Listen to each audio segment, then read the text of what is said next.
오늘은 누가복음 2장 41절부터 52절까지의 말씀을 통해서 하나님의 은혜를 함께 나누도록 하겠습니다. 오늘 본문은 예수님의 어린 시절 모습을 보여주는 거의 유일한 내용이라고 할 수 있습니다. 예수님께서 공생애를 시작하시기 전에 어떤 성장의 과정을 거치셨는지를 알 수 있는 대목이죠. 예수님의 부모님은 경건한 사람들이었고 그래서 율법과 절기를 잘 지키는 분들이셨습니다. 41절 보십시오. 그의 부모가 해마다 유월절이 되면 예루살렘으로 가더니, 매년 유월절이 되면 예수님의 가족들은 예수님과 함께 예루살렘에 가서 절기를 지키셨습니다. 그런데 문제는 절기를 지키고 난 이후에 일어났습니다. 6월절 절기를 마치고 가족들은 갈릴리로 돌아가기 위해서 출발했는데 예수님께서는 예루살렘에 계셨습니다. 43절이 이렇게 말씀합니다.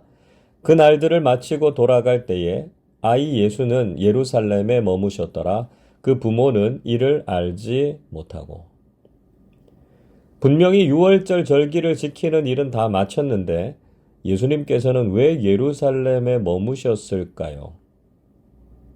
아마도 예수님께서는 6월절 절기를 지키는 유대인들의 모습을 보시면서 실망하셨던 것 같습니다. 겉으로는 절기를 지키고 종교적인 열정이 있는 것 같았지만 정작 그들에게는 하나님을 사랑하는 마음과 진심이 담겨 있지 않았습니다. 경건의 모양은 있지만 경건의 능력과 진리가 없는 껍데기뿐인 신앙이었던 것이죠. 그래서 어린 예수님께서는 차마 그런 형식적인 종교 생활을 하고 있는 예루살렘을 떠나실 수가 없으셨던 것 같습니다. 그리고 그들의 잘못된 신앙을 깨우쳐 주시고 진리이신 하나님의 말씀을 깨닫게 하시려는 의도가 있으셨던 것 같습니다. 자, 오늘 이 말씀은 우리에게 시사해 주는 바가 크지요. 분명히 우리도 열심히 신앙생활을 하고 있다고 자부하고 있습니다. 예배당에 모이지 못하는 상황 속에서도 온라인으로 예배를 드리고 여러 사역에도 참여하고 있습니다. 그러나 신앙생활에서 정말 중요한 것을 놓치고 있지 않습니까? 그것은 형식적으로 신앙생활을 하는 것이 아니라 주님을 사랑하고 진리를 따라 살아가는 것이 아니겠습니까? 오늘날 교회가 세상의 비판을 받는 이유 중에 하나는 종교적인 열심은 있지만 신앙인다운 사랑과 진리를 세상에 드러내지 못하기 때문입니다. 우리도 율법적인 신앙생활과 종교적인 형식에만 얽매여서는 안 된다는 것이죠. 정말 중요한 것은 하나님을 사랑하는 마음과 진리를 깨닫고 실천하는 진정한 신앙인의 모습을 회복해야 한다는 것입니다. 예수님은 예루살렘에 머물러 계셨지만 예수님의 가족들은 예수님이 없어진 것도 알지 못했습니다. 그래서 44절에 보면 하룻길을 가고 난 후에 친척들 중에서 예수님을 찾았지만 예수님은 보이지 않았습니다. 결국은 예루살렘으로 돌아왔지만 사흘 동안 예수님을 찾지 못했습니다. 여러분, 간혹 우리도 착각을 하고 있는 것은 아닌가 생각해 보아야 됩니다. 당연히 우리 가운데 예수님이 계실 것이라고 자신하고 있지 않습니까? 우리의 가정이 대를 이어가는 신앙의 가정이고 우리가 교회 안에 있으니까 당연히 예수님께서 함께 계실 것이다, 이렇게 생각하면 안 됩니다. 정말 우리 가정이 예수님을 주인으로 모시지 않고 우리 교회가 주님의 임재가 없는 예배를 드리고 있는 것은 아닌가 우리 자신에게 질문해 보아야 한다는 것입니다.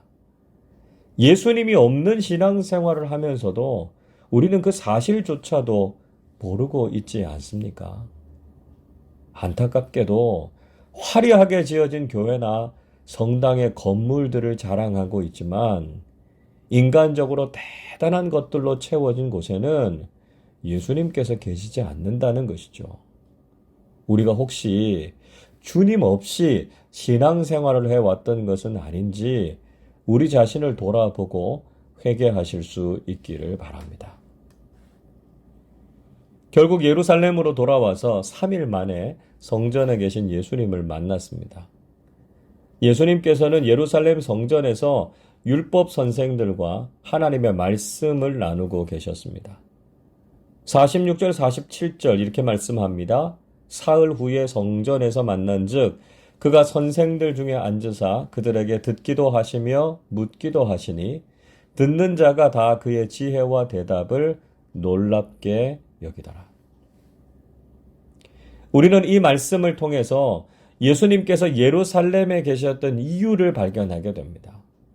예수님께서는 소위 율법 교사들이라고 하는 유대 종교 지도자들과 하나님의 말씀에 대해서 묻고 대답하셨습니다.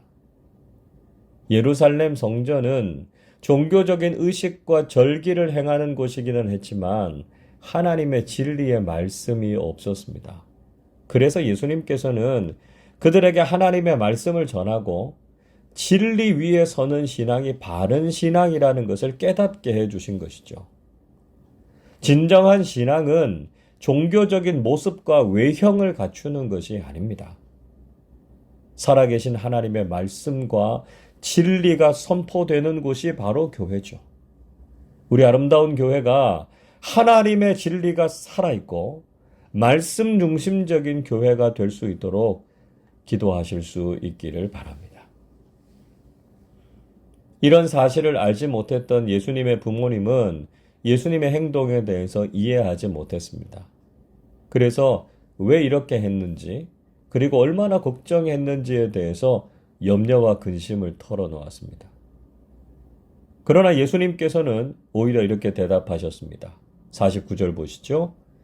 예수께서 이르시되 어찌하여 나를 찾으셨나이까? 내가 내 아버지 집에 있어야 될 줄을 알지 못하셨나이까? 예수님께서는 당연히 아버지의 집인 성전에 계셔야 할 것을 왜 알지 못하셨느냐 이렇게 말씀하셨습니다. 자, 이 말씀은 여러 가지 의미가 있다고 생각이 됩니다. 우선 앞에서 말한 것처럼 예루살렘 성전이 정말 하나님께 예배드리는 곳으로서 역할을 제대로 하지 못하고 있었습니다. 그래서 예수님께서 성전의 기능과 역할을 바르게 세우시고 진리를 가르치시는 것이 당연하지 않으시냐 이렇게 말씀하신 것이죠. 또 예수님께서 하나님을 향한 사랑이 얼마나 크신지 그저 절기를 지키신 것에 만족하지 않으셨습니다. 그래서 아버지 하나님의 집에서 하나님을 가까이 하고 계신 것이 당연하지 않느냐 이렇게 말씀하신 것이죠. 우리는 이 말씀을 통해서 우리가 있어야 할 자리와 마땅히 해야 할 일이 무엇인지에 대해서 분명히 깨닫게 됩니다. 우리도 늘 아버지의 집, 교회를 지키고 신앙생활을 해야 한다는 것이죠. 저는 간혹 어떤 교우들이 연락이 잘 안 되면 가족들이 당연히 교회에 기도하고 계실 거예요. 이런 말씀을 들으면 참 기분이 좋습니다. 우리가 있어야 될 자리가 바로 믿음의 자리라는 거죠. 예배의 자리라는 것입니다. 우리가 그 자리를 떠나서 세상의 다른 곳에서 방황하고 있으면 우리 신앙생활에 문제가 생깁니다. 여러분, 2021년에는 우리가 있어야 할 자리, 즉 예배의 자리와 믿음의 자리를 잘 지키실 수 있기를 바랍니다. 이것이 우리의 신앙생활에서 당연한 것이 되어야 합니다. 다른 그 무엇보다 아버지의 집에서 늘 기도하고 믿음의 자리를 잘 지키는 충성스러운 믿음의 사람들이 되실 수 있기를 바랍니다. 예수님께서는 너무나 당연한 말씀을 하셨습니다. 그러나 인간이셨던 예수님의 부모님들은 예수님께서 하시는 말씀을 다 이해하지 못했습니다. 간혹 공부를 많이 한 자녀들이 많이 배우지 못하신 부모님들이 잘 모르신다고 해서 함부로 대하거나 무시하는 경우가 있죠. 이것은 자녀로서 정말 바람직하지 않은 모습입니다. 예수님께서 비록 어리셨지만 예수님의 마음과 생각을 부모님들이 다 이해하지 못하셨습니다. 그러나 예수님께서는 오히려 육신의 부모님들에게 순종하셨습니다. 51절 이렇게 말씀하죠. 예수께서 함께 내려가사 나사렛에 이르러 순종하여 받드시더라. 그 어머니는 이 모든 말을 마음에 두니라. 예수님께서는 부모님과 함께 나사렛으로 내려가셨습니다. 그리고 그곳에서 부모님을 순종하고 받드셨다 이렇게 말씀하고 있습니다. 이 말씀은 극진히 따르고 모셨다라고 하는 말씀이죠. 분명히 예수님은 하나님의 아들이셨고 인간이 도저히 이해하거나 범접하지 못하실 신이셨습니다. 그러나 예수님께서는 육신의 부모님께 존경과 순종을 실천하셨습니다. 우리도 마땅히 육신의 부모님께 순종하고 사랑과 섬김을 다하는 모습이 필요하다는 것이죠. 동시에 어머니 마리아도 예수님의 말씀을 마음에 두셨습니다. 예수님께서 하신 말씀을 기억하고 새겨두었습니다.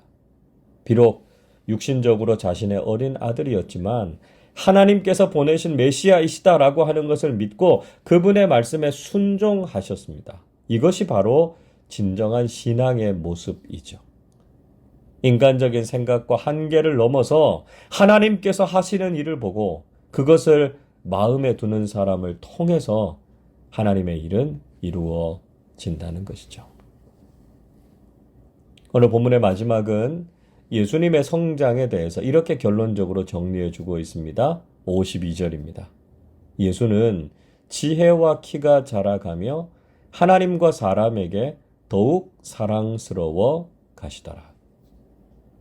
이 내용은 가장 바람직한 성장의 과정을 보여주고 있습니다. 지혜가 자라갔다라고 하는 것은 지적인 성장과 내면적인 성장을 말하죠. 키가 자라갔다라고 하는 것은 외형적인 성장을 말합니다. 그리고 하나님과 사람에게 더욱 사랑스러워 가셨다라고 하는 것은 영적인 성장과 관계적인 성장을 의미합니다. 특별히 사랑하는 우리 자녀들이 이런 이상적인 성장을 이루어야 합니다. 우리와 우리 자녀들이 예수님처럼 모든 면에서 이상적이고 바람직한 성장을 이루어 가실 수 있기를 바랍니다. 그래서 성숙하고 아름다운 그리스도인으로 올 한 해를 살아가시기를 주님의 이름으로 축원합니다. 기도하겠습니다. 늘 풍성한 사랑과 은혜로 품어주시는 참 좋으신 아버지 하나님, 감사와 찬양을 드립니다. 우리가 형식적이고 겉모습만으로 예배하고 신앙생활을 하는 것은 아닌지 돌아보게 하시고 하나님의 진리와 생명이 충만한 신앙생활을 하게 해 주시옵소서. 우리가 예수님 없이 믿음 생활을 한 것은 아닌지 반성하게 하시고 올 한 해 주님과 동행하는 한 해가 되게 해 주옵소서. 예수님께서 지혜와 키가 자라가시고 하나님과 사람 앞에서 사랑을 받으셨던 것처럼 우리와 우리 자녀들도 주님처럼 성장하고 성숙하는 믿음의 사람들 되게 하여 주시옵소서. 한 해를 시작하면서 여러 가지 계획과 기도의 제목들이 많습니다. 주님께서 응답해 주시고 하나님께 영광이 되는 저희들의 삶이 되게 해 주옵소서. 감사드리며 우리 주님 예수 그리스도의 이름으로 기도하옵나이다. 아멘.